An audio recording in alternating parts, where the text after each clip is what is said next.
The main things with helicopter safety is the basics is stay away from the rotors. Yeah. Don't approach it unless the crew chief or the pilot tells you to approach it.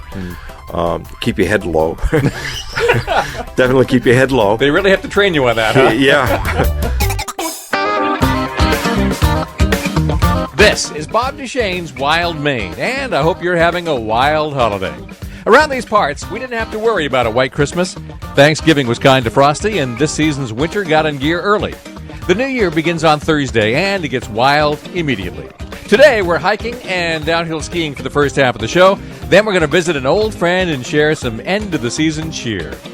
Bob Duchesne's Wild Maine is brought to you by Hammond Lumber, Dysarts, EBS, and Napa Auto Parts.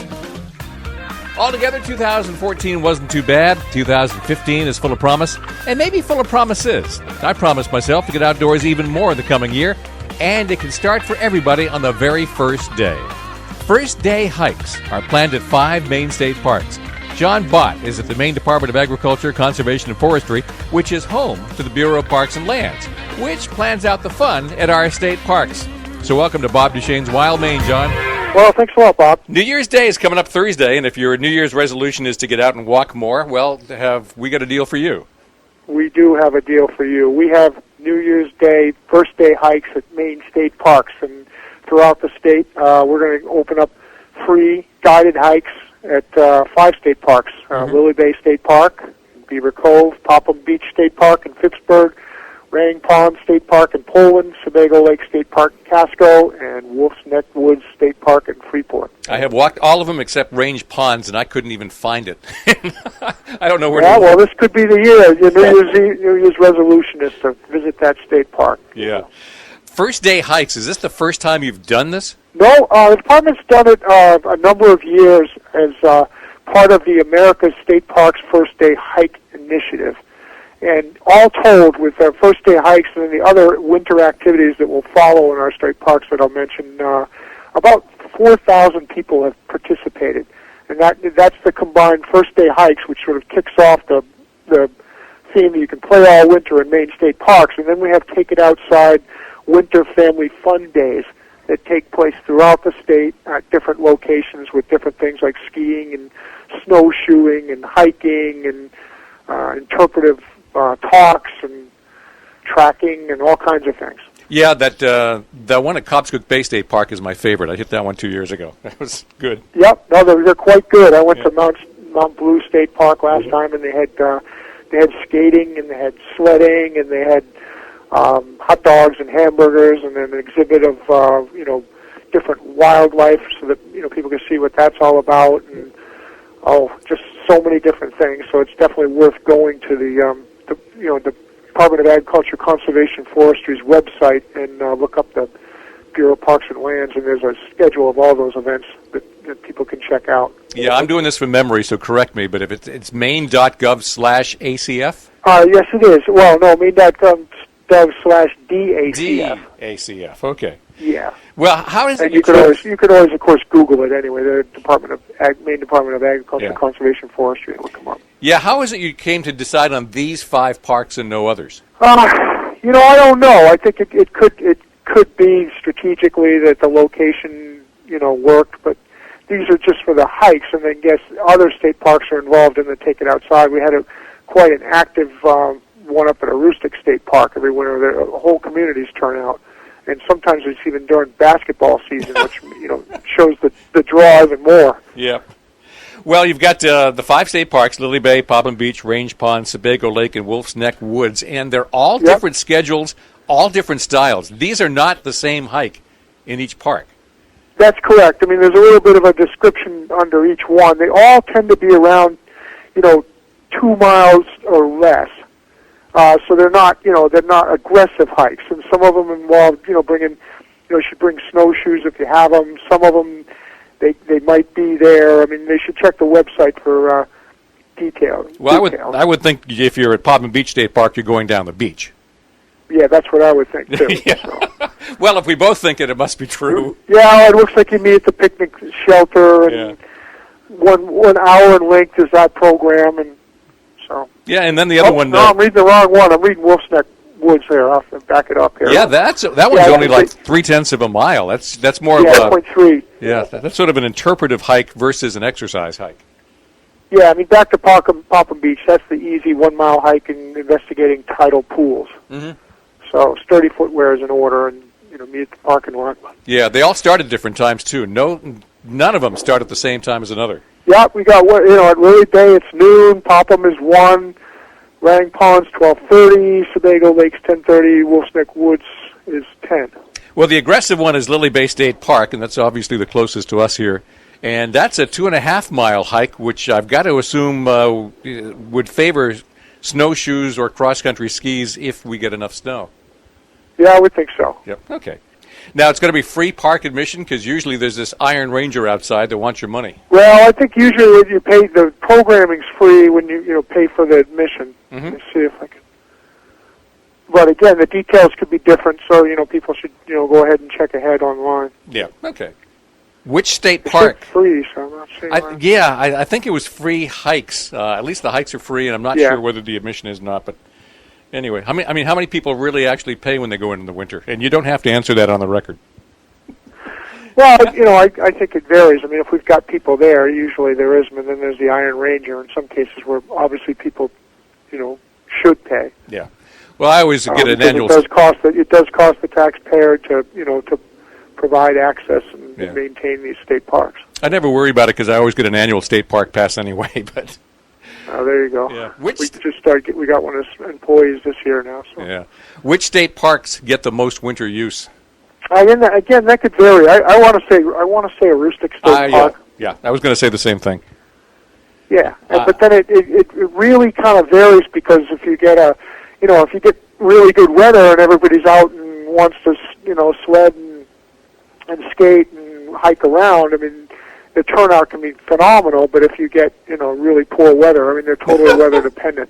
Yeah, I'm surprised people ever leave the house in Aroostook County in winter, but. Yeah. Well, anyway, I think the harder you're stuck, I think, from up there. So. Yep. Well, let's recap. It's first day hikes at 5 state parks. That's on New Year's Day.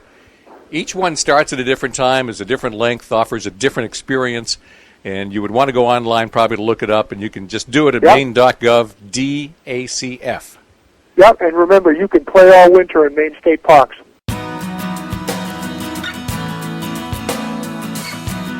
That's John Bott at the Maine Department of Agriculture, Conservation, and Forestry.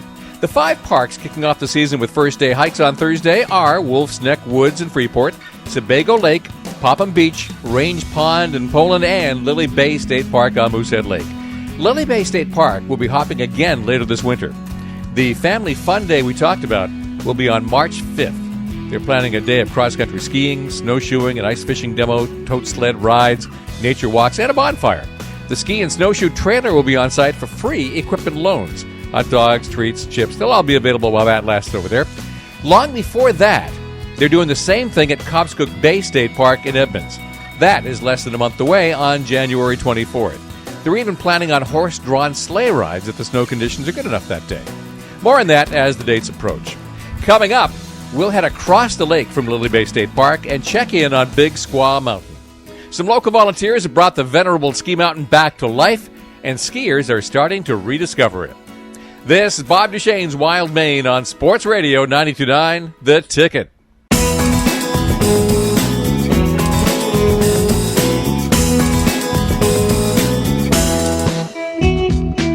This is Bob Duchesne's Wild Maine on Sports Radio 92.9 The Ticket. A long time ago, in fact, I hate to admit how long, Sugarloaf was a big ski area. Saddleback and Sunday River weren't as big as they are now, and many of my college classmates used to head for Squaw Mountain in Greenville. In its prime, it was a premier peak in the state, and it's heading that way again. A volunteer nonprofit group called Friends of Squaw Mountain have brought it back to life, and they're making major improvements every season. I checked in on them last winter, and it's time to do it again. They just opened for the season last weekend, and the crowds are already showing up excited. Amy Lane just came in from the lift, and I've got her on the horn in the lodge. Welcome back to the show, Amy. Oh, thanks for having me, Bob. You are still president of Friends of Squaw Mountain. I am. It keeps you really busy, doesn't it? It does. I mean, people think of skiing as just a wintertime sport, but, actually the mountain operations are kind of a year-round project. So it does, but I'm still having a blast with it, and it's been pretty incredible to see the community come together like this. Well, let me see if I can do a 30-second history, and you correct where I go wrong, all right? Okay. This was the longtime ski favorite in Maine. I think it was around since 1963. Kind of fell on hard times in the 80s, late 80s, and sort of sat idle for a few years. Then it was leased to Friends of Squaw Mountain a couple of years ago and put back into operation last year. Did I get about? It was the year before, actually. Was, okay. It was February of 2013. So we're going into our third season up here on the hill. Well, you've had plenty of practice then. That's right. Every year it gets a little bit easier, and we make enhancements and improvements. And let me tell you, I couldn't be more proud to have the skiers up here this season. Yeah, for some of the the longtime slopes in Maine, it seems to be local groups taking over ownership and really bringing them back to life. And so, congratulations on doing a good job there. Oh, I thank you. Yeah, Well, now, it's been really rewarding. What is the official name of the mountain these days? Is it Squaw or Big Squaw? Oh, well, the ski resort is Big Squaw. Okay. It's located on Big Moose Mountain, Right. Up here in Greenville, overlooking Moose Head. Yeah, which we've talked about before. There's this question about political correctness, but we decided that we just could put that aside and talk about something else. Right. Yep. Now, last year started out with some really good snow, and then it got kind of icy, and I never did catch up with you to know how the rest of the season went. So how'd you do last year? Oh, we did great. I mean, we did have a little bit of a dry patch in January, but things turned right around. We had a phenomenal February break, and at the end of the season, we added up over 7,000 ski visits. So, that, of course, surpassed any numbers we had at the first season. And this season started out with so much snow even before Thanksgiving, so you must have put down a pretty good base before getting the season open. We do. I mean, we have over 24 inches of natural snow on the ground. We do have the snow guns on standby if we need it. If we run into another dry patch like we did in January last season, we're armed and we're ready to cover up those areas that might need a little help. Now, are those snow guns new? Because I don't remember you having them. We didn't. No, we raised a substantial amount of money over the summer with the help of our partners, and we're able to purchase 3 guns. It's enough to do the job and test out the pump and all of the infrastructure there, and it's just a good place to start for us. Well, whenever you're run by a local organization, you just have to take things as best as you can with the limited resources available. So starting out with 3 guns, not bad. Right. That's how we feel. How do you decide which slopes to put the snow on? Well, the most popular ones and the ones that are already set up with the infrastructure would be the Kennebec and on the lift line, which we call Rip Gorge. All of our trails are named after rivers that are, famous here in Maine, and those are the 2 most popular right here, is the Kennebec, of course, and our lift line, Rip Gorge. Mm-hmm. Okay. How much of the mountain is open as we head into the season? Oh, I'd say a good almost 90%. Our St. John Trail isn't open yet, but if we get one more snow, 6 inches or more, we'll be 100% open. I want to remind listeners that we are just operating the lower mountain. Some of the people that would come from years ago would remember the upper mountain, and we're certainly, looking and working in that direction. But right now, as far as operations, it's the lower mountain, and we will be 100% open with just a few more inches of snow. Yeah, typically when slopes remain not unused for years, they grow up with trees. So those upper slopes up there, I presume if they're ever going to be opened again, there's a lot of clearing that has to take place. We will, yes. Yeah. I mean, some have been maintained a little bit better than others. And if, once you make any upper mountain announcement, I know a lot of folks would show up to lend a hand. We're just not in a position that we can take that next step. We're trying to really perfect things down here on the lower mountain before we reach upward. I'm not even up to speed on what you have for lifts these days and whether any of the lifts that used to go to the top still do. No, there is no longer any lift service to the top. That's suspended 10 years ago. Mm-hmm. But what we are offering is the triple chair that services the lower mountain. It still offers spectacular views of Moosehead Lake and the Spencer Mountains, Mount Kineo. You can even see Katahdin on a clear day. It's just stunning. And so that lift goes up about 700 vertical feet, and we have some black diamond trails right down to the easy beginner trails. So it really does offer something for everyone at an affordable package. Lift ticket prices are $25, and students are $20 for a day. So it makes it a fun, affordable family outing. We really need to repeat that because I used to downhill ski, not a lot, but often enough. And I found I could go cross-country skiing a whole lot cheaper. I couldn't justify the expenditure personally. Other people who ski a lot can, but when you talk about Squaw Mountain, though, it is a much more affordable family adventure than some of the other famous slopes in Maine. Yes, and we've, right away from the beginning, it's been our mission to provide affordable skiing that a family can afford. And, many of our donors have stepped up and, they've donated money with the intention to offer scholarship programs either. So we're just putting it out there. If you know a family of a need, or if you are a family that's in need and your kid desperately wants to ski, join us. There's no questions asked, and, we'll make sure that your child's up there on that hill with us having fun. If you're actually one of the friends of Squaw Mountain, can you ski for free? If you are one of the friends. One of the official friends. Yes, well, absolutely. Of course, season pass holders, we do sell those. Our board of directors is very active and involved, and, lots of chair sponsors is what we've done, Bob. We have 121 triple chairs on our lift, and we've reached out to different companies and individuals to adopt a chair. So, yes, our chair sponsors are rewarded with some lift tickets that they can either use or pay forward. But, every different chair has a different business that's supporting it and recognizing it. So yeah. I'm trying to incentivize volunteerism because, as you say, this really is a year-round thing. And for the people who put in a lot of work, there are rewards. Yes, there are. It's just seeing all the kids up here and the families and the grandparents skiing and showing their grandchildren the place that they learned to ski so many years ago, and people that thought that we would never be up here enjoying this beautiful mountain again. I can't say it enough. It's been incredible to watch unfold. The beautiful mountain is Squaw Mountain in Greenville. My guest is Amy Lane, president of the Friends Group that has brought it back to life.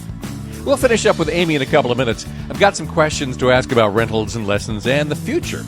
Then, I'm dropping in on Master Maine guy Dan Pelletier, which will accidentally give me the opportunity to host the youngest guest I've ever had on Bob Duchesne's Wild Maine, Dan's 1-year-old son. I'm 50, and this is my first one, so it's quite a learning experience. I've had a lot of dogs, and I always figured with dogs, if I've had kids, I'd be halfway there. So. Yeah. But it's just amazing with a baby because he's growing and changing every day. But he loves being outside, so it's a plus. He likes the water. He likes to sit by the brook and watch the water go by. He likes to play in the water. He likes the cold. And he wants this microphone right now. This is Sports Radio 92.9 The Ticket. This is Bob Duchesne's Wild Maine on Sports Radio 92.9 The Ticket. Saturday mornings at 9, Sunday mornings at 8. My guest is Amy Lane, president of Friends of Squaw Mountain, a group of dedicated people in the Moosehead area that are bringing a famous ski mountain back to life. Skiing began here in 1963, but fell on hard times a quarter century later. Now, things are booming again. New snowmaking capacity, reinvigorated trails, and affordable. Now, as you're trying to get kids into it, and even families at these affordable rates, I am presuming you still have ski rentals available? We do. We have a full-service ski shop right as you enter the main lodge. We have board lessons. We have certified instructors on site that can teach you to snowboard, that can teach your child, how to ski. So if parents are reluctant at all, I'd encourage them to just try it once, or just come up here and have lunch. We have a great snack bar. Have your child watch what's going on if they're even on the fence. And, the next thing you know, they'll be down in the ski shop booting up, and they'll be on the slopes, too. There's been a big change, too, in the equipment in the last couple of decades. Folks who may have grown up skiing but then got out of it while they were raising their families and are thinking about introducing their families to it now need to know the skis have changed. They're actually more forgiving than they once were. Oh, yeah, they're parabolic skis now, so they have a little bit of shape to them, a little curve. They're not as long as they used to be, and it gives you so much more control and, more comfortable, too. It's, you say cross-country skiing. I myself think that downhill skiing is even an easier learning curve than those cross-country skis. I've done both, and I would say that I'm a much better downhill skier than I am a cross-country skier. My friend used to describe my style as linked recoveries.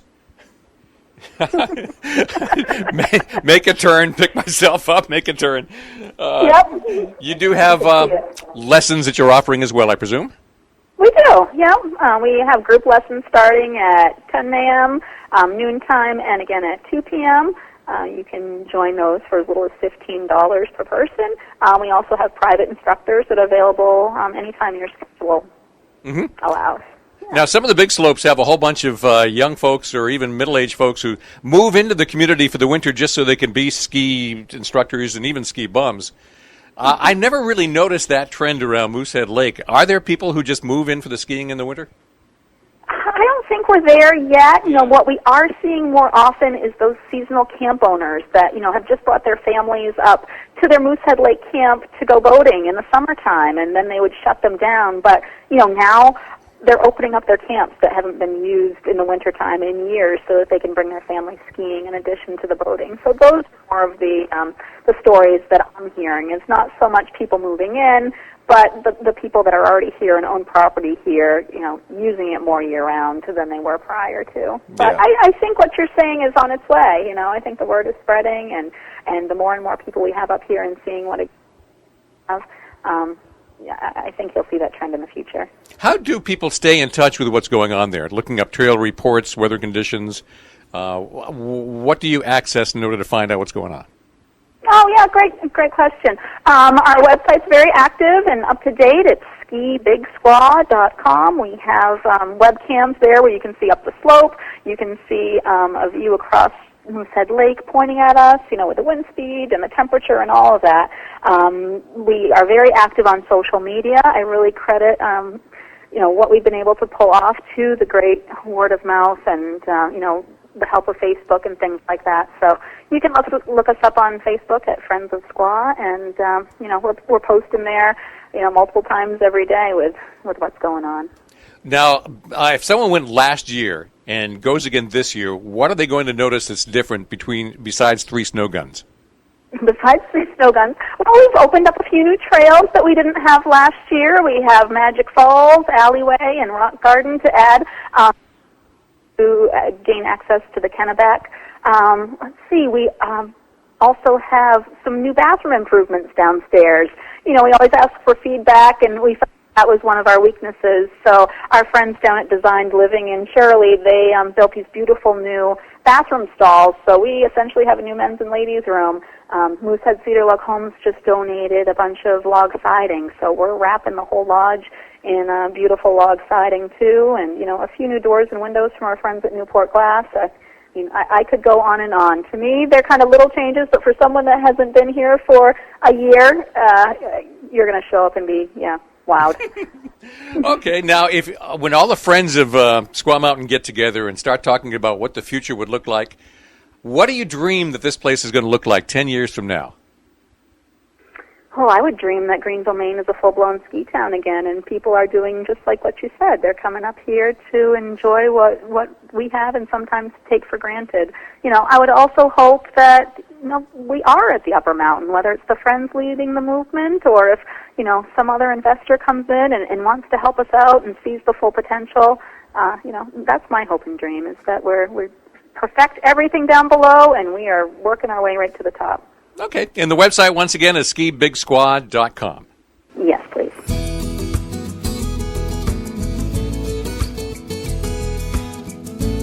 That's Amy Lane, president of the Friends of Squaw Mountain. They kicked off their season last weekend. Winter started early, and the slopes got a pretty good base pretty quickly this year. In fact, roads were a mess, and the driveway was a sheet of ice when I dropped in on Dan Pelletier. Dan is a master Maine guide in Alton. Famous among Maine's canoeing community, he and his company, Maine Guiding, have enjoyed many summers of guided trips on some of Maine's best rivers. Dan is one of those guys where life is about being outdoors and not about slaving at a day job while waiting for the weekend. And it looks like he'll be passing that love on to the next generation, starting right about now. It's good to be back with you on Bob Duchesne's Wild Maine, Dan. Well, thank you, Bob. This is something I always look forward to, because it's always fun to talk to you because you do so many different things outdoors. It just everything you do relates to the whole intent of this program, which is to go outside and have fun. Yeah, that's a big part of my life and journey, and I got a new one here to share that and teach. This is going to be a joint interview because Danny, your son here, is going to jump in regularly, I think. I should paint the picture here. We're actually in your cabin, which was your uncle's hunting cabin? Yeah. He built it after he came back from the Korean War in the 50s, and it's a wood log structure. Nothing too big or fancy, but a little bit off the beaten track in Alton. Yeah. So we're actually sitting there. You've got Danny in your lap. Yep. We're next to the wood stove. Let me tell you why I decided to do this particular radio show today. First of all, it's right after Christmas, so there's not a lot going on between the holidays, and it's a good time to reminisce about the fun that can happen later on this next year as we head into 2015. So I was looking for events that are going to come up this next year, and I went to the Maine Canoe Symposium website and found out that, hey, wait, Dan Pelletier was one of the people who was presenting down there.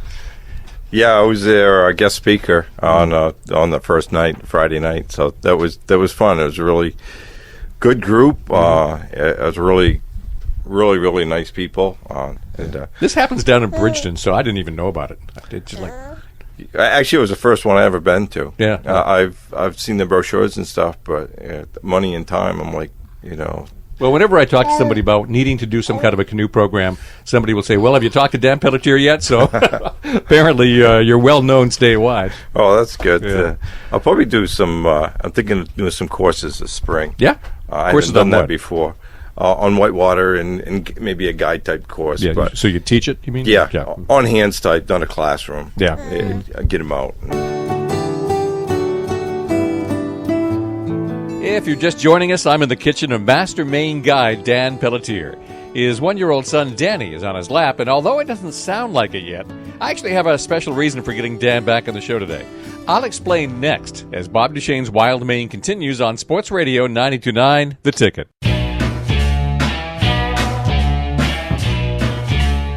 This is Sports Radio 92.9 The Ticket. I'm Bob Duchesne, host of Bob Duchesne's Wild Maine, and I'm in the kitchen of Master Maine guide Dan Pelletier in Elton.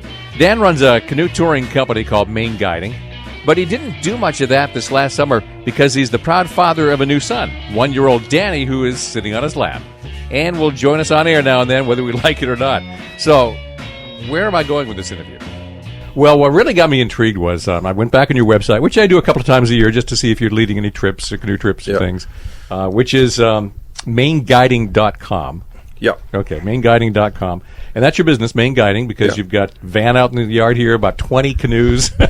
Yeah, a lot of primarily canoeing is what I do, Well, right now you get your hands full with Danny right there. Yeah, this year I didn't do any canoe guiding because we had a baby in January, and I'm 50, and this is my first one, so it's quite a learning experience. I've had a lot of dogs.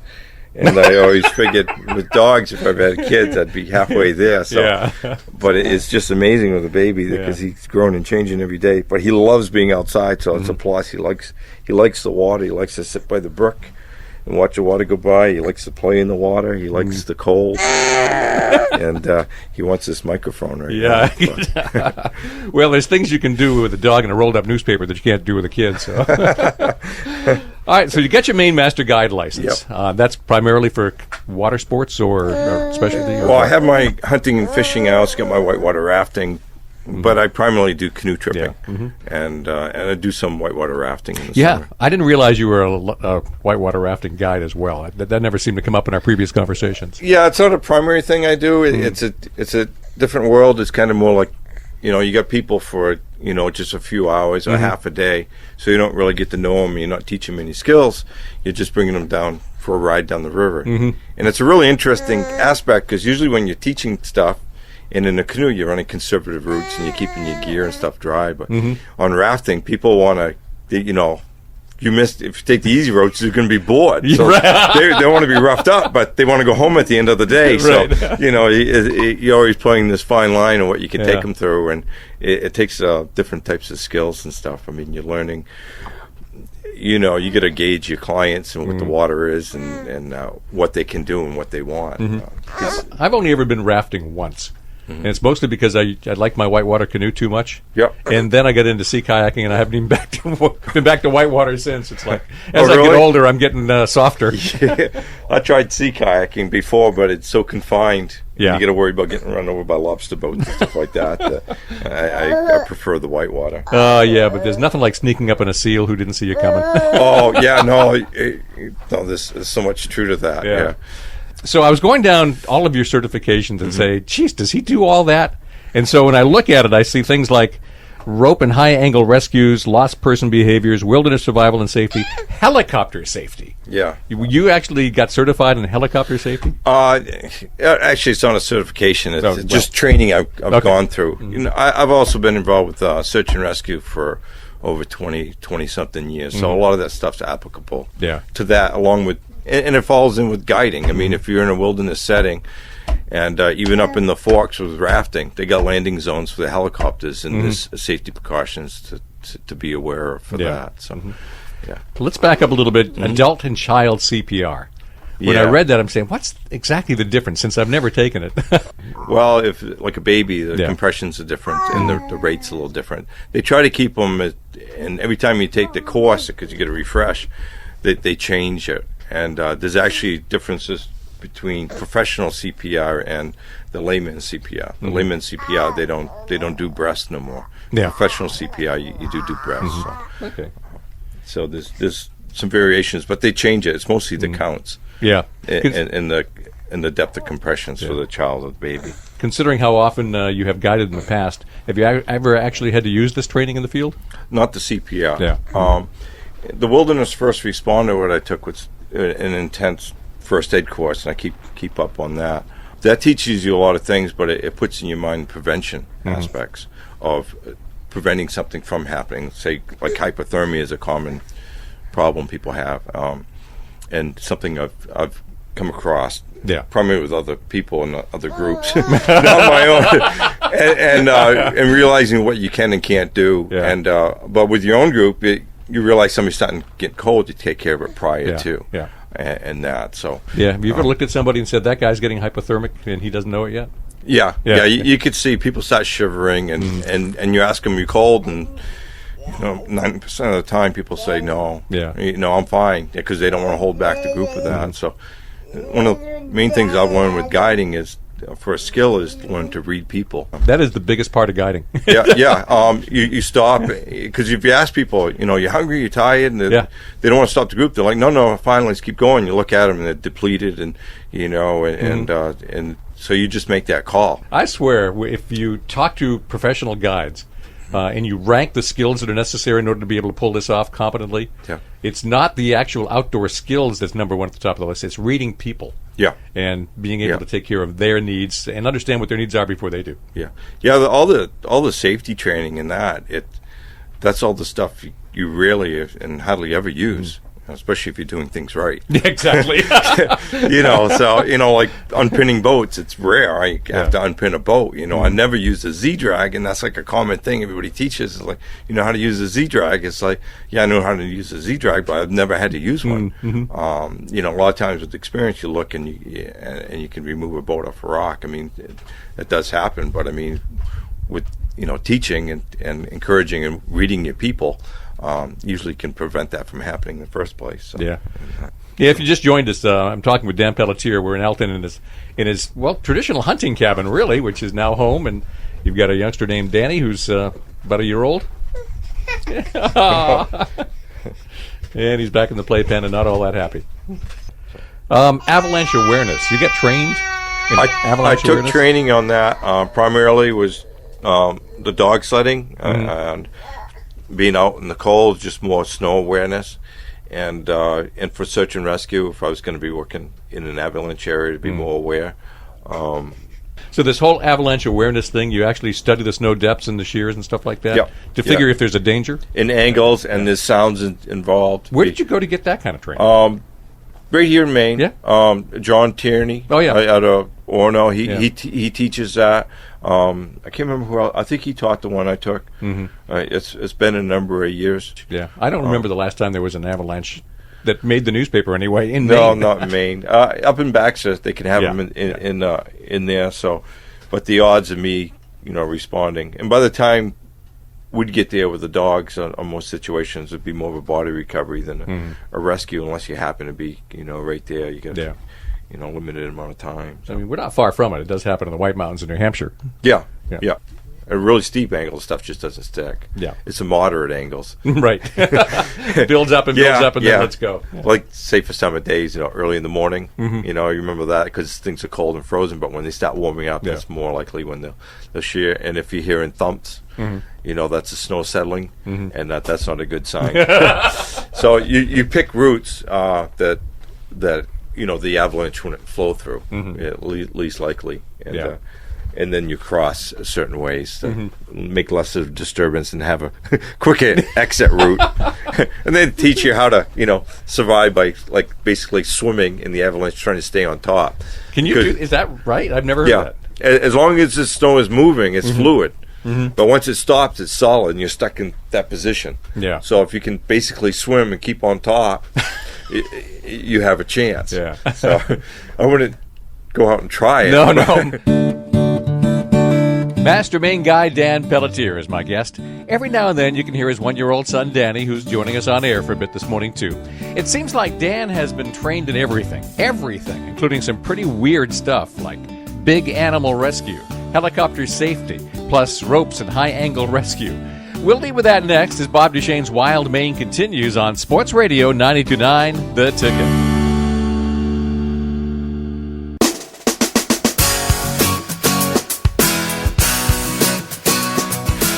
You're listening to Sports Radio 92.9 The Ticket. This is Bob Duchesne's Wild Maine. Dan Pelletier is my guest. I'm in his kitchen. We're next to the wood stove, and Dan is telling me about all the things he's been trained in. Ropes and high-angle rescues. You actually got trained on that? Yeah, that actually, I did that within search and rescue. Yeah. And a lot of that stuff's applicable for swift water rescue and water work, because it's just working with the same ropes and same ideas, but on a different platform. Instead of up and down, you're doing a horizontal with getting boats off, and the same forces apply and stuff. I remember going through the Kennebec Gorge and looking up at those walls and saying, geez, if anything went wrong here, how does anyone get out? Swim. You're going to get flushed out the bottom. Usually the best way. Stay in the river. The Kennebec Gorge is relatively safe. There's not too much in the water that's going to hurt you. It's pretty deep. And is there a rule of thumb about what you should or should not eat out in the woods if you find yourself lost? White berries? No, there's a whole science to that. I don't even want to go there because I'm not an expert on it myself, and there's a few things that are usually always safe. Cattails, the roots, you can eat them, and the shoots in the spring, and that's a safe one that people know. There's a few other things, but it's that's a whole science in itself.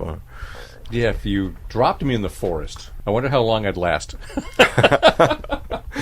First of all, if I'm out there lost and I probably didn't live up to the preparations I should have made in the first place, I just hope I have matches with me. Oh, matches, yeah. Matches are a big thing. A lot of people have a hard time starting a fire without matches. But having dry, small tinder to start with, otherwise you just deplete all your matches anyway. Water's a big thing. Yeah. Either learning how to filter your water or boiling it down. And how do you filter it naturally out in the woods? Because I don't know. You can set up a system of sand, basically, in a layered, like a tripod. Put a tripod with different materials, like using the shirts and stuff, and then you put sand and different filter materials, and you filter it down to a jug. Will that filter out Giardia? It may. I don't know. I haven't tried it. The best thing to do is boil water. And even if you don't have a container, you can make a container that holds water, birch bark or something. And, you can't put that over fire to burn it, but you can heat rocks and insert rocks into the water and then build it to a boiling temperature that way. Sunlight actually kills Giardia, too. I don't know how long you'd have to have it in the sunlight for it to kill it, but UVs does kill Giardia. So. I'm not averse to drinking moose urine if I have to, but if there's amoebas in it, I've got a problem with that. No, you want to try to purify it. And if you go out in the woods, I bring like iodine tablets, and I never use them, but they're emergency backup. And if you got a water bottle, you can fill up and you put an iodine tablet in that, and then you in a bind. That's pretty quick, without boiling water or anything like that. Purification filters. You can use those. It's a lot of work, and it's something to carry. So I prefer boiling. I mean, that's what I primarily do with guiding. It kills everything when it gets up to boiling temperature. Yeah. You don't have to worry about it. You just, I'll boil water like on the East Branch of Penobscot above Medway, but down below the mills and stuff, no, I won't use the water out of the river. There's still probably heavy metals in it and stuff. I don't know. I won't go there. But No. The last thing on your website is large animal rescue. yeah, Like moose? What are you talking about? actually, it did involve moose. You it was rescued a moose? No, I didn't rescue a moose. I was trained to do that. I was the animal control officer for a number of years in that community, and they supported me taking the large animal rescue course. And it did cover, like if a moose goes through the ice or the deer, how to safely approach that, if at all. And it also covered, horses, overturned horses and trailers. That was a big part of it, how to safely get them out. And, particularly with the horses, their main, if there's a threat, is to run. So if they're in an overturned trailer and you open up a little hole and they see a way they think is out, they're going to go for it. So you got to keep them from going out of the trail until it's actually, and then not put yourself at risk. Don't go in there. So it covered a lot of ways to how to remove a horse from, or an animal, from an enclosed environment without exposing yourself into that environment.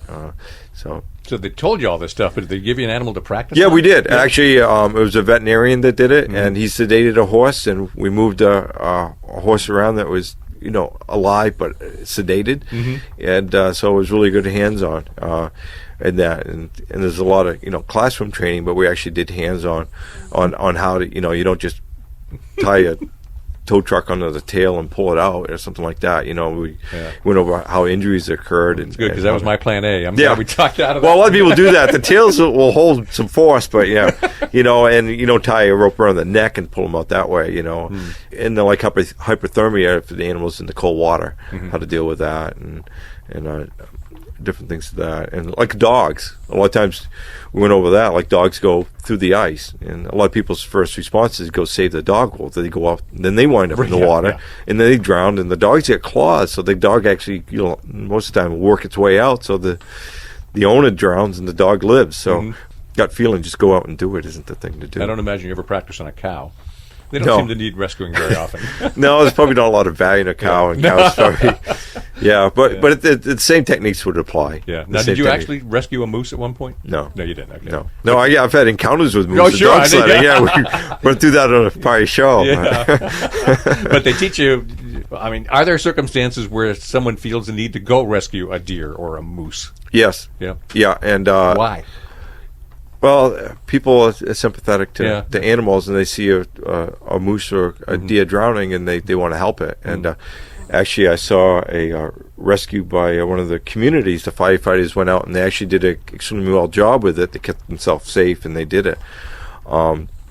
They basically just went out with a boat, broke the thin ice with the boat, and let the deer swim to shore. It was a really good technique. And, but you also don't want to put yourself at risk. I actually saw a moose drown one year. He crossed the road in front of me on the Penobscot down in Veazey, and he swam across the river, and there's deep ice because it was tidal.